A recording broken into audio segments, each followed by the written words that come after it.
Estaba pensando en esa predicación sobre Gedeón que escuchamos la semana pasada. Algo que me impactó fue cómo Dios usa a personas comunes para cosas extraordinarias. Sí, totalmente. A mí me llamó la atención que Gedeón ni siquiera se sentía capaz al principio. Es como cuando nosotros dudamos de si podremos enfrentar ciertos problemas. Exacto, ¿sabes? El primer paso me hizo reflexionar mucho. Eso de estar ocupado y trabajar. Nunca lo había visto como preparación espiritual. Ah, ¿te refieres a que Dios estaba observando a Gedeón mientras trabajaba normalmente? Sí, y no era un trabajo glamoroso. Me hace pensar en mi propio empleo. A veces siento que es muy rutinario, pero quizás Dios está preparándome para algo más. Eso es profundo. O sea, nuestra fidelidad en lo pequeño importa más de lo que creemos. Claro.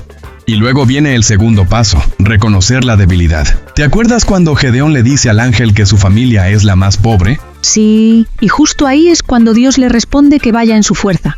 Es paradójico, ¿no? Cuanto más reconocemos que no podemos, más Él puede actuar. Totalmente. Me pasó algo similar el año pasado cuando enfrenté esa crisis familiar. Al principio intenté resolverlo solo, pero cuando finalmente admití que no podía... Y entonces vino el cambio. Vaya, es como si estos pasos fueran un manual para la vida real. Lo son. Oye, ¿y qué tal ese tercer paso sobre ofrendar? ¿A ti qué te pareció lo de la herencia espiritual? Eso me llegó fuerte, porque mi papá siempre nos enseñó a diezmar, pero nunca entendí por qué hasta ahora. Es como una protección espiritual para la familia. Exactamente. Y fíjate que no es solo dar dinero, sino dar lo mejor, como hizo Gedeón con su cabrito. Es una actitud del corazón.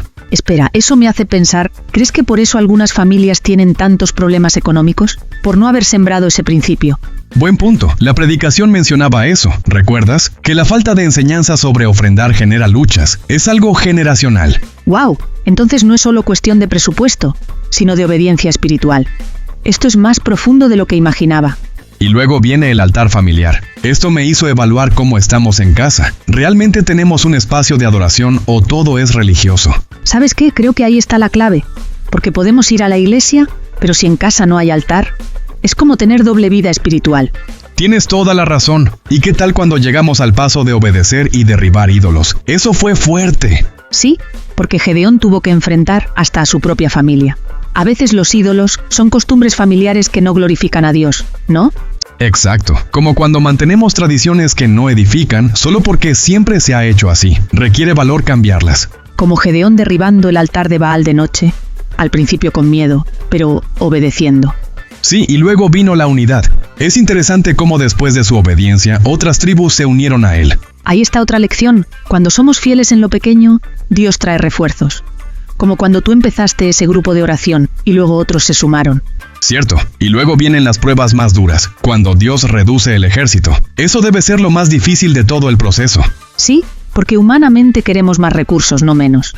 Pero Dios trabaja al revés. Justo como cuando perdí ese cliente importante el año pasado. Parecía desastre, pero al final fue bendición. Sí, y luego viene la parte de confiar en las promesas, aunque todo parezca imposible, como cuando Gedeón escuchó el sueño del madianita. Eso es fe pura. A veces Dios confirma de maneras inesperadas, como cuando recibí ese mensaje justo cuando más lo necesitaba. Y al final, la victoria total. No a medias, sino completa. Eso de no dejar remanentes del enemigo es crucial. Sí, porque si no los problemas vuelven. Como cuando perdonamos pero seguimos guardando rencor, no es victoria completa. Exacto. Oye, ¿y qué tal esa parte final sobre ser cabeza y no cola? Eso da esperanza para cualquier situación.